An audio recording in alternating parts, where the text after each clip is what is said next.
이번 영상은 이제 함수에 관한 내용을 다루고 있고요. 그리고 일곱 번째 시간입니다. 함수에 대해서 전반적인 내용을 다 보긴 할 건데, 좀 뒤에 보면 이제 다루지 않았던 부분이 몇 개 있을 거예요. 이제 그 부분은 이제 여기서 제가 링크 걸어 드릴 테니까 들어가서 한번 읽어보면 충분히 가능할 것 같습니다. 네, 한번 시작해 볼게요. 자, 함수 이제 펑션에 대해서 볼 건데, 함수가 뭔지 알아야겠죠. 자, 함수라는 게 기본적으로는 우리가 이제 고등학교 때 배웠던 함수가 먼저 떠오를 거예요. 뭐 예를 들어서 뭐 y는 뭐 2차 함수라 생각하면은 뭐 2x제곱 뭐 플러스 1 뭐 이런 함수가 있을 수도 있고요. 뭐 이런 고등학교 때 배웠거나 아니면 대학교 때 사용했던 함수들은 이제 프로그래밍적으로 표현할 때도 함수를 사용할 수도 있지만 조금 더 넓은, 그러니까 그런 기능을 포함하면서도 그거 이외에도 다른 기능을 할 수도 있어요, 함수가.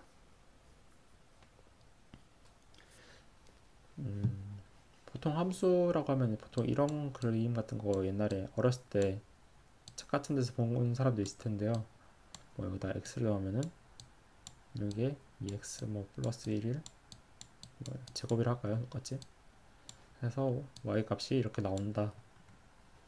자, 이건 수학적으로 이렇게 표현한 건데, 똑같이 여기는 이제 수학적인 부분은 이제 뭐 제곱을 해주고 1을 곱하고 1을 더하고 이런 걸 했었는데, 이제 코딩에서도 프로그래밍에서도 뭐 똑같이 뭐 x라는 이제 변수를 주면은 뭐 여기서 뭐 변수를 출력하라는 뭐 내용을 이제 안에서 실행을 한다든지, 아니면은 뭐 y에다가 뭐 ex를 시킨다든지, 그래서 y를 다시 나오게 한다든지 뭐 이런 식으로 안에서 그냥 수학적인 계산만 하는 게 아니라 이제 프로그래밍적으로 이제 코드를 실행시킬 수도 있는 거죠. 뭐 안에 반복문이 들어갈 수도 있겠고요. 아니면 뭐 while문이라든지 아니면 if문이라든지. 그래서 반복되는 부분이나 기능 같은 거를 이제 하나로 묶는 거예요. 묶어서 얘 함수 이름을 정해서 미리 저장을 해 놓는 거죠. 그리고 필요할 때 가져다 쓸 수 있게끔 사용하는 게 함수라고 할 수 있겠습니다. 그리고 밑에 내용은 이제 뭐 어떤 입력이 주어지면 결과를 들려준다, 뭐 필수는 아니다, 그리고 뭐 코드 흐름을 파악하기에 좋다, 뭐 추상화다, 이런 내용들은 이제 하나씩 설명하면서 한 번씩 볼게요. 자, 함수라는 걸 이제 대충 어떤 건지 감을 잡았으면은 얘가 어떻게 생기는지 봐야겠죠. 함수는 이렇게 생겼어요. 함수를 이제 정의하는 부분인데, 일단 함수의 정의는 얘로 시작을 합니다. define. 그리고 내가 이제 함수를 정의할 때 그 함수의 이름을 정해야겠죠. 그래서 함수 이름을 뒤에다 이렇게 적어줄게요. 그리고 괄호를 열고 여기다가 우리가 매개 변수라는 걸 받을 수 있어요. 매개 변수라는 거는 얘예요. 이제 들어가는 애를 매개 변수라고 하는데, 얘는 하나가 될 수도 있고 두 개가 될 수도 있고 없어도 돼요. 그래서 없다면은 뭐 비워두면 되고요. 있다면은 뭐 a 하나, 매개 변수 하나, 두 개면 a, b 이런 식으로 두 개가 들어가도 되고요. 뭐 많으면 더 적어주시면 됩니다. 그리고 이제 콜론은 찍어줄 거고요. 그 다음에 스페이스바를 누르면은, 아니, 엔터키를 누르면은 자동으로 들여쓰기가 될 건데요. 이제 이 들여쓰기 된 부분에 우리가 수행할 코드를 이제 적어주면 돼요. 이제 코드는 뭐 몇 줄이든 상관없는데 요 안에 들어가는 코드들은 앞서 얘기했던 이 안에 해당하는 이 부분이 되는 거죠. 그래서 뭐 여기다가 뭐 프린트 해서 뭐 매개 변수를 출력하는 함수 부분을 만들든지, 아니면 뭐 다른 연산을 하는 부분을 만들든지 그렇게 적어주면 됩니다. 그래서 예시를 몇 개 보면서 감을 한번 잡아볼게요. 자, 첫 번째로 이제 가지고 온 함수는 이제 매개 변수를 하나를 받아요. 하나 받아서 그 값의 2배 하는 내용을 출력하는 함수예요. 이제 이 부분이 함수인데, 자, 여기 아까 매개 변수 자리가 여기라 했는데 매개 변수가 지금 하나 받죠. 하나 받을 건데 받은 함수에서 그 매개 변수 값을 2배 한 걸 출력하는 코드가 안에 있죠. 자, 그렇게 되면은 여기 매개 변수로 정수 3을 줬을 때 이 함수를 실행을 하면은, 실행은 어떻게 하냐면은 함수 이름에다가 요 define 부분을 빼면은 이렇게 하면 함수를 실행하겠다는 거거든요. 그래서 프린트 더블 함수를 실행하겠다. 매개 변수는 3을 주겠다. 이런 뜻이에요. 그래서 실행해보면은 그 2배인 값인 6이 출력이 되는 모습이고요. 뭐 여기다가 실수값 3.14를 넣어주면은 6.28이 나오고, 심지어 문자열을 넣어줘도 문자열 연산 중에 곱하기가 있죠. 아무 문제 없이 문자열이 2배 붙어서 나오게 됩니다. 자, 이렇게 자료형에 관계없이 작동한다는 걸 볼 수 있는데, 이거를 이제 오버로딩이 돼 있다고 이제 하는데, 이 용어까지는 뭐 찾아보셔도 되고 안 찾아보셔도 상관없어요. 그냥 이런 말이 있구나 정도만 보고 넘어가면 될 것 같습니다. 자, 두 번째 함수는 이제 매개 변수를 2개 받아요. 2개 받는 거는 이렇게 콤마를 기준으로 A라는 매개 변수, B라는 매개 변수 받겠다. 근데 뭐가 들어올지는 모르겠지만 2개의 값을 더한 걸 출력하겠다. 네, 이런 식으로 함수를 정의할 수도 있습니다. 뭐 A 플러스 B 플러스 C를 하고 싶으면 여기다가 콤마하고 C를 더해주면 되고요. 네, 일단 다음 함수 넘어가 볼게요. 네, 이번에 볼 함수가 이제 예제 함수 3번인데, 얘를 보면은 매개하면서 똑같이 2개를 받아서 더한 값을 이번에는 프린트하는 게 아니라 리턴하는 거예요. 자, 앞에 거 보면은 2개의 값을 받아서 더한 값을 출력하는 거였죠. 얘는 출력하는 부분을 빼버리고 그냥 리턴만 하게끔 한 거예요. 자, 여기 2개가 함수를 만들었는데 뭐 이렇게 적거나 이렇게 적거나 같은 내용입니다. 뭐 앞에 이제 여기 적혀 있는 것처럼 이런 식으로 구현을 하기 위해서는 이제 y 값을 하나부터 만들어서 이렇게 하는 게 더 보기 좋을 수도 있고요. 익숙해지면 위에 게 더 편해요. 자, 근데 이 썸 함수를 이제 실행하면 어떻게 되냐? 만약에 우리가 썸하고 뭐 1이랑 3을 더해라 이렇게 코드를 적었어요. 그러면은 콘솔 창에는 그 결과 값은 아무것도 뜨지 않아요. 왜냐하면은 더하기만 했지 얘를 더하고 난 뒤에 어떻게 출력하라는 얘기를 안 했으니까. 그러면 어떻게 하면 되냐면은 뭐 프린트 함수를 이제 여기다가 요 안에다가 썸 함수를 적어주면 되겠죠. 그러면은 1과 3을 더한 다음에 리턴을 하는데 그 리턴 받는 값을 요 안에 그대로 들어간다고 생각하면 돼요. 그래서 그 값을 다시 출력한다 라고 해도 되고요. 뭐 아니면 여기다 지우개가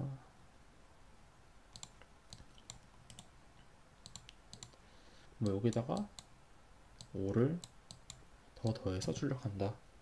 그러면 1과 3을 더한 리턴 값은 4인데 거기다가 5를 더 더해서 결과로 9를 출력하게끔 만들 수도 있습니다. 그래서 우리가 반환을 하고 싶으면은 리턴 값 뒤에 이제 반환하고 싶은 거를 적어주면 돼요. 자, 근데 앞에서 보듯이 리턴 값이 꼭 써야 되는 건 아니고요. 이렇게 리턴을 안 써도 상관이 없고 리턴을 해주고 싶을 때만 리턴을 해주면 되는데, 다만 이제 리턴 값은 하나만 됩니다. 이제 매개 변수로 이제 들어오는 값들은 뭐 하나든 a, b든 아니면 a, b, c든 뭐 아니면 4개든 아무 상관이 없는데 리턴 값은 하나만 돼요. 그거 하나 알고 계시면 되고요. 자, 넘어가겠습니다.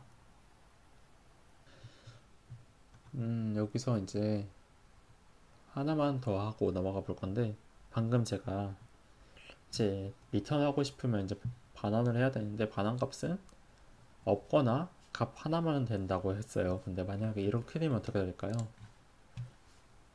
자, 함수를 하나 만들 건데, 세 수를 이제 인자로 받았어요. 근데 이렇게 세 개의 수를 그대로 리턴하게끔 만들면 어떻게 될까요? 자, 프린트 하고 그 안에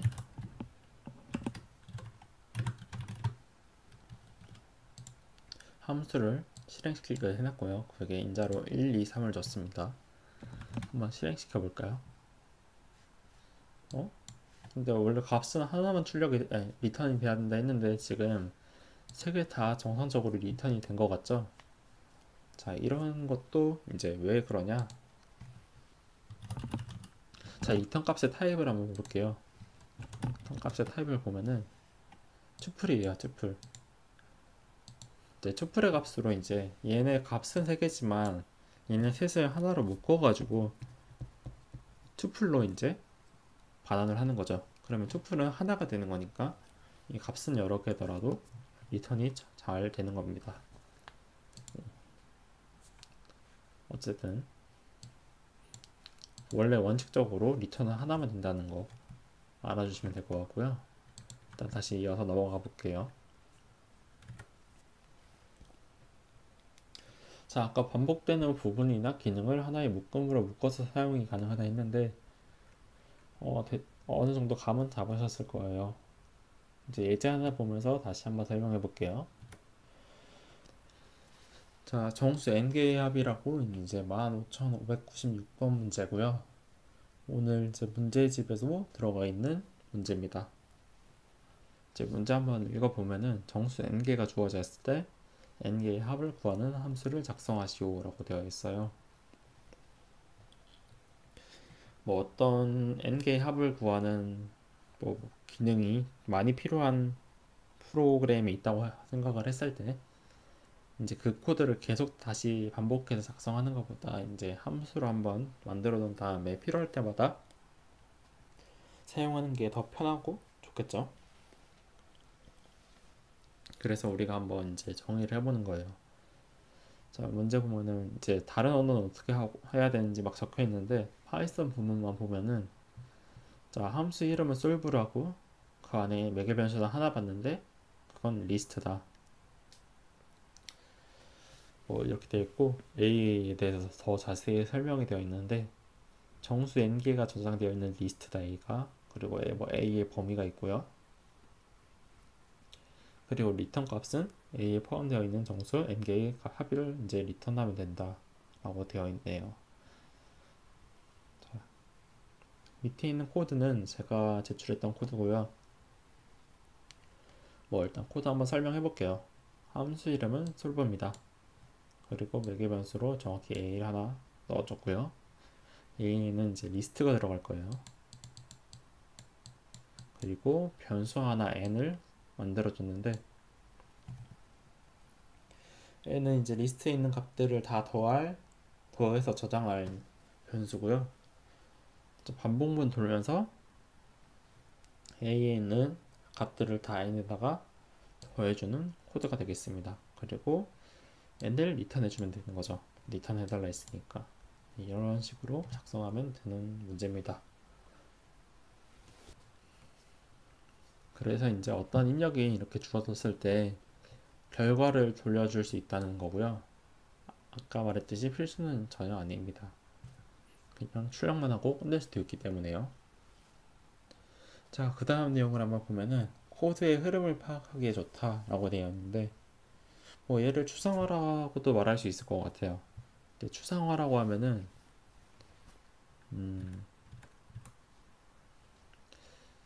내가 코드를 작성할 때 뭐 예를 하나 들어볼까요? 조금 복잡한 프로그램을 생각해 보면은 뭐 제가 자주 생각하는 게 이제 테트리스라서 그거를 예를 들어 볼게요. 테트리스인데 테트리스가 이제 어떻게 작동되죠? 처음에 블록이 하나 내려오죠. 블록이 뭐 근데 블록이 만약에 1초마다 내려온다고 생각해 볼게요. 그리고 내려올 때마다 아래 블록이랑 만나는지 검사를 해야 될 거고요. 만나면은 블록을 그 자리에 고정시키죠. 고정시키고 새 블록을 만들어야겠죠. 네, 만들면 될 거예요. 뭐 아니라면 뭐 계속 내려간다.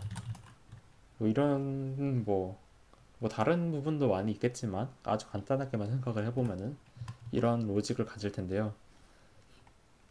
그걸 약간 코드로 짜보면 어떻게 될까요? 자, 이런 걸 볼 때,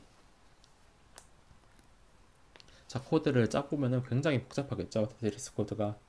근데 이거를 이제 우리가 추상화를 시키는 거예요. 무슨 말이냐면은, 자, 블록이 1초마다 내려오는데, 1초마다 내려오게끔 코드를 작성하는 부분도 복잡할 거고요. 그리고 안 나는지 검사하는 부분도 있을 거예요. 그리고 뭐 고정시키는 부분도 있을 거고요.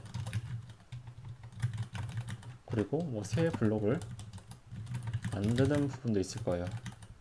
이 부분들이 매우 복잡할 거 아니에요. 근데 이제 그거를 일일이 그냥 한 줄에 뭐 코드 뭐 막 쓰고 이런 식으로 여러 이어가지고 쓰면은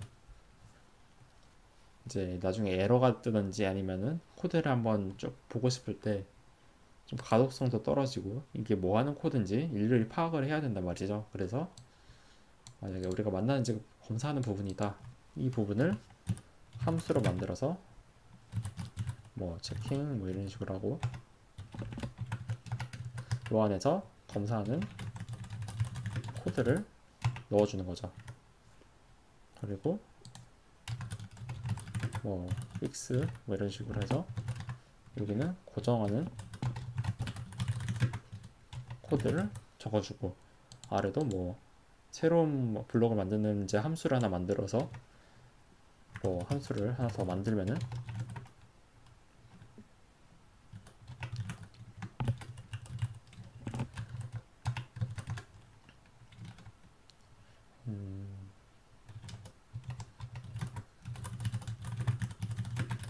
뭐 이런 식으로 한 다음에 나중에 이제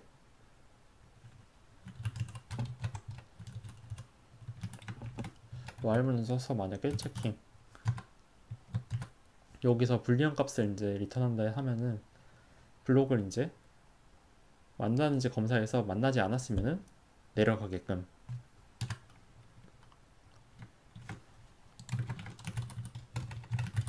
이랑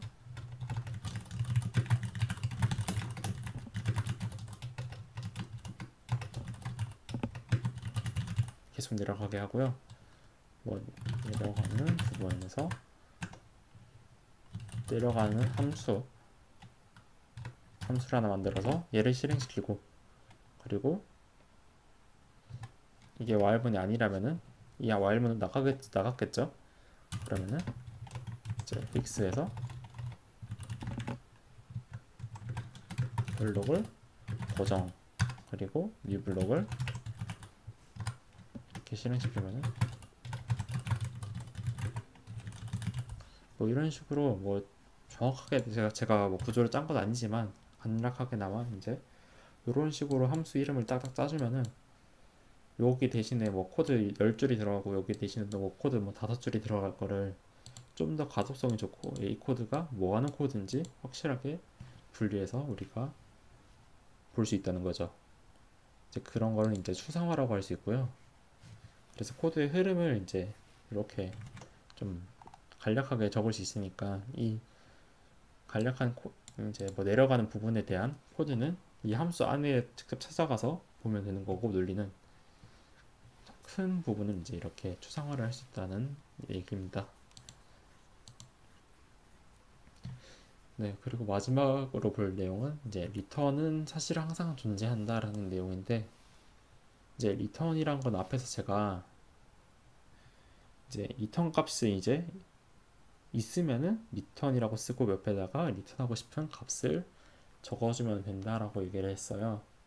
근데 사실 리턴은 그렇게 많이 쓰이진 않아요.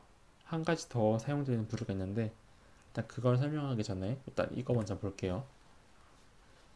리턴은 사실 항상 존재한다 라고 했는데, 리턴은 값을 반환할 때 주로 사용하긴 해요. 근데 모든 함수의 마지막 줄에 리턴이 있다고 생각해도 무방합니다. 이게 무슨 말이냐면은 맨 처음 봤던 함수 하나를 그대로 가져왔어요.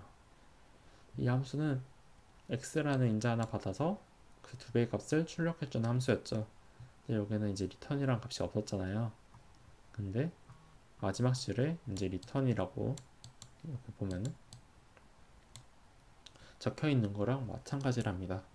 리턴이란 거는 확실하게 이제 말을 하면은 함수를 종료시키는 기능이에요.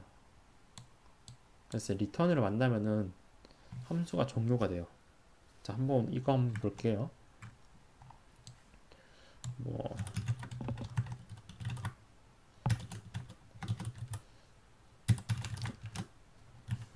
이제 뭐 테스트 함수를 하나 만들어 볼게요. 프린트에서 뭐 x 자기 자신의 값을 출력하는 함수를 만들었고요. 그 다음에 리턴을 하면은 이제 이렇게 해서 함수를 종료하게끔 만들었습니다. 근데 여기다가 뭐 값을 하나 넣고요. 실행해 보면은 뭐 값이 제대로 나오고 함수가 종료가 되죠. 뭐 얘를 안 적어줘도 문제없이 작동합니다. 근데 제가 하고 싶은 말은 여기다가 그 밑에 줄에다가 한 번 더 프린트 2 곱하기 x 이렇게 이제 작성을 하면은 들여쓰기는 여기까지 되어 있으니까 여기까지가 함수의 내용이잖아요. 근데 실행을 하면은 이제 10이 출력이 안 됐죠. 5까지만 출력이 되고 리턴을 만나서 함수를 빠져나오게 되는 거예요. 그래서 그 밑에 있는 내용들은 무시가 되는 겁니다.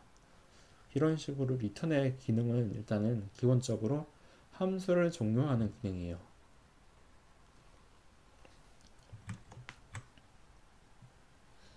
하지만 근데 이런 식으로 맨 마지막 줄에 이제 적어주는 적는 리턴 같은 경우에는 있으나 없으나 동일한 기능을 하니까 굳이 줄도 차지하고 이제 없어도 크게 상관없는 리턴을 안 적어주는 것 뿐이고요. 실질적으로는 맨 마지막에 리턴이 있다라는 것만 알고 가면 될 것 같습니다. 자, 일단 PPT는 여기까지인데요. 일단 한 가지 더 이야기를 하고 싶었어요. 뭐냐면은 이 함수에서 if하고 이런 식으로 조건을 분기를 해서 리턴 값을 적어주는 것도 가능해요. 무슨 말이냐면 이런 식으로 하면은 x가 진짜 0이 들어가는 경우에는 여기 아래쪽으로 흐르지 않고 이제 분기가 이쪽으로 흐르겠죠. 이렇게 그러면은 리턴 함수를 만나서 아무것도 하지 않고 이 함수를 빠져나오게 되는 거예요. 한번 잘 되는지 확인해 보면은 자, 0 넣어줬죠. 네. 첫 번째 함수는 이제 0이 아니니까 두 배의 값을 출력하는 모습이고요. 두 번째 함수 실행에서는 0이 돼서 그냥 아무것도 하지 않고 함수를 나가버리는 겁니다. 뭐 하나 더 조금 더 확실하게 보여드리기 위해서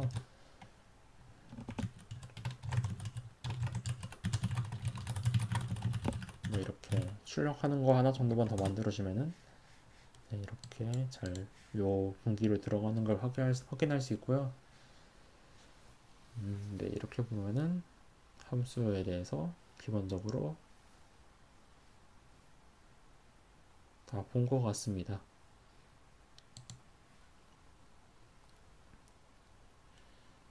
그리고 몇 개 좀 봐야 될 게, 이 부분. 입력값이 몇 개가 될지 모를 때는 어떻게 해야 될까? 이 부분이랑 함수 안에서 선언한 변수의 효력 범위, 이 두 가지 부분을 따로 일단 봐주셨으면 좋겠어요. 이 부분은 이제 여기 있는 내용들 두 가지를 읽어보면은 이해를 할 수 있을 거예요. 그래서 이 두 가지는 이제 제가 링크 걸어 드릴 거니까 한번 따로 읽어보시고요.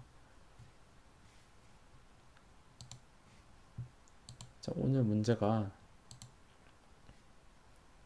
이렇게 네 문제예요. 근데 아까 영상에서 방금 한 문제 봤으니까 이제 세 문제가 남은 거겠죠?